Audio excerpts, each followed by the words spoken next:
Hi, welcome to the channel. If you're new here, I'm Jen and I'm delighted to meet you.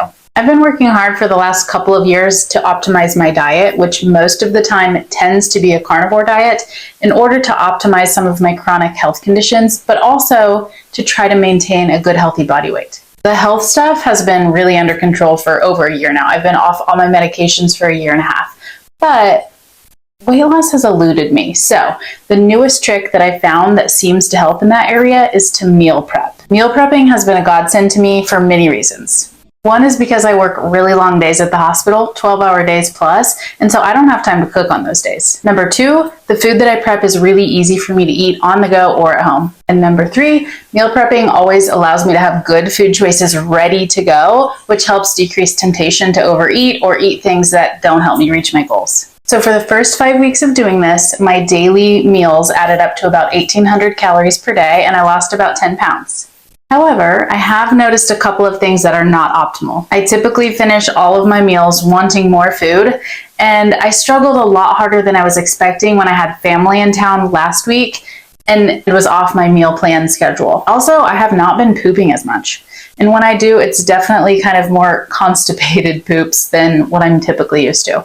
In fact, I went 9 days without pooping at all a couple of weeks ago. That can't be good. So this week I'm actually going to try increasing my daily calories to about 2,000 per day. That way I'll have a little more wiggle room for increasing fat, which I think will help with my poop situation, but also with my general satiety. I'm pretty sure that I'll continue to still lose weight, especially because I'm very active, so we'll see how it goes. You know, I'll keep you in the loop. This week I prepped some really delicious stuff. I'm actually excited about it, but I have to warn you that there is one meal that is not fully carnivore. I used one non-carnivore ingredient in the recipe, which I know is going to tick some people off, but I'm sharing it anyway because I want to be completely transparent. So my 3 meals for each day this week are cheesy scrambled eggs and beef, the world's most delicious chuck roast, and, wait for it, enchiladas. That's where the non-carnivore part comes in. So I used enchilada sauce, which is definitely not carnivore, but here's my argument for making it if you care to hear it.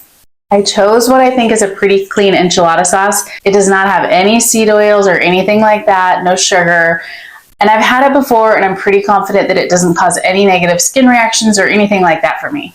But most importantly, this is one of very few recipes that my non-carnivore boyfriend will eat with me. We almost always eat separate meals, but he really likes this one. I feel good about feeding him this way, and it allows us to enjoy a meal together from time to time, which is kind of special to me. I'd like to be able to do that on occasion. So join me now as I show you exactly how I prepared everything. I started the chuck roast first because it has to cook the longest. I bought these 2, honestly a bit overpriced chuck roasts from the grocery store. I ended up paying about $25 for just under 3 pounds of meat, but I will be able to stretch this over 7 meals, so I feel okay about the price. I started by heating up some ghee in my Dutch oven so I can get a good sear on these chuck roasts before cooking them low and slow all day. Once the ghee was hot, I seared each roast on both sides for about 2 minutes. You can see they ended up with a beautiful brown crust. This part is not required if you're short on time or patience, but it does make the final product just a bit more tasty. Once the meat was nice and brown, I turned down the stovetop to low in preparation for simmering. I cut both of my roasts in half just to make them fit into the Dutch oven a little more easily, salted them liberally, and then added them back to the pot. Then I added enough water to mostly cover the meat. Even though I did turn down the stove, the pot is still super hot, so we'll get a rolling boil for a few seconds. Just be careful. I covered my pot and checked it after about 10 minutes to figure out if I had it at the correct stovetop setting to keep it at a slight simmer. This is too much of a boil, so I turned it down a little bit more. After about an hour, I tasted the broth. I've learned from chefs much greater than myself that if you're cooking in water, then your water must taste good if you want your food to taste good. This water tasted fantastic, nice and salty, so I continued on cooking without making any adjustments to the broth. While the chuck roast simmered on, I started in on the enchiladas. I'm using this Tillamook pepper jack cheese, which I guess also isn't fully carnivore because it does have a teensy bit of peppers in it. I chose this one mostly because the orange ones, they all have dye in them for coloring, and this one doesn't. I have been known to use pre-shredded cheese in a pinch, but I prefer to shred it myself because it's cheaper and there are no anti-clumping additives like potato starch. If you don't already have a cheese grater like this one, I would highly suggest getting one. It's way easier to clean than those old box graters. Those are also clunky to store and they get rusty over time. This is what 8 ounces of cheese looks like. It's quite a bit. Next, I browned 2 pounds of ground beef. I've been slowly switching out my cooking surfaces and this one is copper. I'm not sure that it's a ton better than Teflon, but I do like it. It's pretty and it's easy to clean. I'm slowly weaning myself off the plastic and onto wood like this wooden spoon that I remembered to use at the end. I'll be honest, I don't love this spoon, but I am on the hunt for a set that I'll like better. Here's a little trick for managing the rendered fat from the beef. I line a large bowl with aluminum foil, then put a strainer in the bowl. I dump the meat in the strainer and all the fat is contained in the foil. If I'm in a hurry, I toss the bowl in the fridge so the fat will harden and I can just throw it in the trash. Yeah, I know a lot of you say I should keep it, but I have plenty of fat. I never keep the fat that is rendered from cooking, unless it's really fancy fat like duck fat or something. These are all of the ingredients for my enchiladas. 2 pounds of ground beef, 3 packages of egg life wraps, 8 ounces of shredded cheese, and then the enchilada sauce. I like this Siete brand because it's the cleanest I've found and it does taste pretty good. If you peek at the ingredients, you'll see that it's just a bunch of real food inside, even if it's not carnivore. I'm making 2 batches of enchiladas, so I have 2 jars of sauce. I poured 1 whole jar into my meat, as well as about half the shredded cheese, and then stirred that all together. This recipe is meant to make 18 enchiladas. It can be tricky to know exactly how much meat to spoon into each wrap, so I tried to separate my meat in the pan into 3 distinct fractions just to help keep me on track. I still ended up starting out by putting too much meat into each wrap, but I figured it out quickly before I got way off track. A standard-sized baking dish holds 9 of these enchiladas, so 3 packages of egg life wraps is perfect for a double batch of this recipe. I didn't actually plan that, it just worked perfectly. Before I assembled the second pan, I preheated the oven to 375 degrees Fahrenheit. Once each enchilada was rolled, I poured the remaining enchilada sauce over all of them. I wasn't sure if the uncovered portions of the egg life wraps would get too crispy in the oven, so I spread the sauce out evenly. Turns out the wraps don't get too crispy even if they're not covered, so don't worry about this step if you don't care. Then I sprinkled the rest of the cheese over the top of the enchiladas and covered them with foil. Before I toss the enchiladas in the oven, let's check in on the chuck roast. It's looking good, but it's not yet fork tender, so she's gonna get to keep simmering for a while. Meanwhile, these enchiladas are going in the oven for 20 minutes. While they're cooking, I'll start in on the cheesy scrambled eggs and beef. First, I browned another pound of beef and then turned my attention to my eggs. If you care, when I buy eggs from the store, I do pay the extra money for pasture-raised, but I typically buy them from a girl at work who has chickens. They are way cheaper that way, and her eggs are just as pasture-raised as the ones at the store. I'm making 7 days worth of food, and I want each serving to contain 4 eggs, so I'm cracking 28 eggs into this bowl. I whisked them just a little bit to get most of the yolks popped, heated up a little more ghee in my copper pan, and poured in my eggs. There are so many eggs, so this is going to take a while. In the meantime, I'll go ahead and take out the enchiladas while the eggs are starting to cook. Let's see how they look. Oh yay, they look great. And trust me, they smell great too. I can't wait to eat these and I know Matt's gonna love them too. After maybe 5 minutes, my eggs finally started to cook up. I stirred them around until they looked like this. They're still a little teensy bit runny, but I'm gonna stop the cooking now because they will cook a bit more when I reheat them for each meal. I'm pouring this into a glass bowl so I can add the beef and then measure the mixture so I'll know how much to add to each day's container. Look how stinking clean this pan is after all that. That is why I love it. Unfortunately, the bowl that I put the eggs in is too small to easily add the beef, so I'm going to have to use that bowl that I poured the beef fat into earlier. The fat hasn't yet been in the fridge long enough to fully harden, so I'm going to pour it into the jar that I collect fat in. We got a lot of fat collection methods in this house. I'm trying to be graceful here, but I spilled a little, which is precisely why I do it in the sink instead of on the counter. Then I just crumple up the foil and toss it in the trash.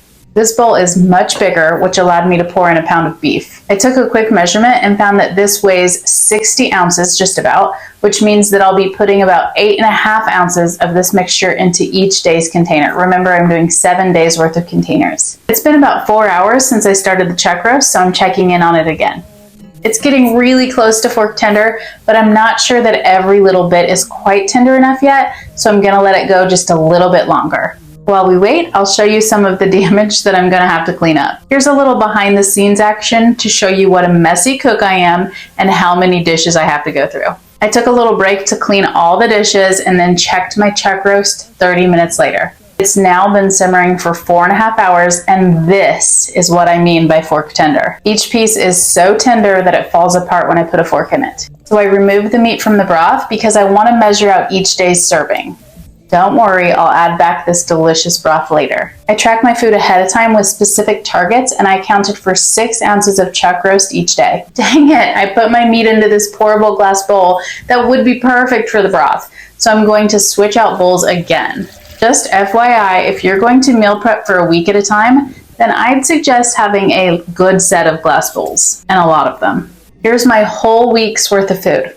We've got chuck roast in its delicious broth, scrambled eggs and beef, plus some cheese to top it with, and 2 pans of enchiladas. And of course, all my containers to store the food in for each day, and my scale for the food items that need to be weighed in order to determine the appropriate size. I mentioned before that I tracked 6 ounces of chuck roast per day, but that's based on the raw weight of the meat, so I'm going to estimate that I need to put about 5 ounces of beef into each of these containers. I may be a little off with my estimate there, but I bet I'm close. Once I dished it all out, I added the broth back to it. I store all my food in glass containers, mostly because I feel less weird about reheating them in glass instead of plastic, but you can do whatever works for you. Next, I dished up the egg mixture into each bowl. Remember, the whole mixture weighed about 60 ounces, so I'm spooning 8.5 ounces of eggs into each bowl. I didn't add any seasoning while cooking, so I'll be sure and have my favorite Redmond real salt with me when I eat this. And if I'm at work, I'll have my little baby shaker. I never leave home without it. I topped each bowl with 1 slice of Sargento cheddar. Of course, you don't have to add cheese, but it'll be gooier and more fun if you do. Lastly, I served up these enchiladas. I know I'm a weirdo, but I'm including 1 enchilada from each pan for each day's container because 1 pan got more enchilada sauce on it and I want the macros to even out. Yeah, I know I need to take a chill pill. I don't have enough large matching containers, so I get to use these 3 cute bamboo lid ones that my friend Jess Randall gifted me for my birthday last year. It was almost exactly a year ago because my birthday's coming up. She got them custom engraved and I love them so much. Jess, if you're watching, thank you. After all that work, here's the final product. This is 7 days worth of breakfast, lunch, and dinner, plus 1 cup of raw milk per day. I freeze it and thaw 1 pouch each day so it doesn't go bad. Plus, you know I take one of my homemade multivitamins each day. I will actually pin the video that teaches you how to make these at the end of this video. Now there's one more thing that I eat each day that I haven't mentioned before. It's not carnivore, so brace yourselves again. I eat 1 single solitary Brazil nut each day because they're such a good source of selenium, and my previous nutrient tracking revealed that selenium is a nutrient that I tend to be a little deficient in. I always feel super accomplished when I look at what I've done here. It took me 5.5 hours from start to finish, which included a quick grocery store run, filming all this, and cleaning up. Speaking of cleanup, remember I already did dishes once and I still have all these to do.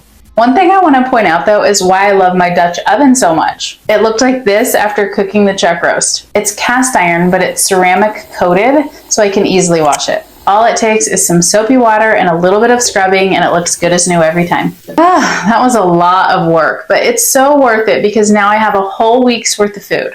For 7 whole days, I don't have to cook a thing and I won't have to think for even a second about what I'm gonna eat. If you're interested in any of the items that I used for cooking today, I think I've got them all tagged below. And for the record, I only store about 3 days worth of food in the fridge at a time. The rest goes in the freezer until the day before I'm going to eat it. No, it's not quite the same as freshly cooked, but the difference is minuscule compared to the benefit of meal prepping this way. Thank you so much for watching. It's really a lot of work to prepare all this and film it all and put it together in a video. But seriously, it's so worth it to me if it's helping you half as much as this new meal prepping situation has been helping me. It would make my day if you would like this video, leave a comment, and if you haven't already, please subscribe. Have a lovely rest of your day, and we'll chat again soon.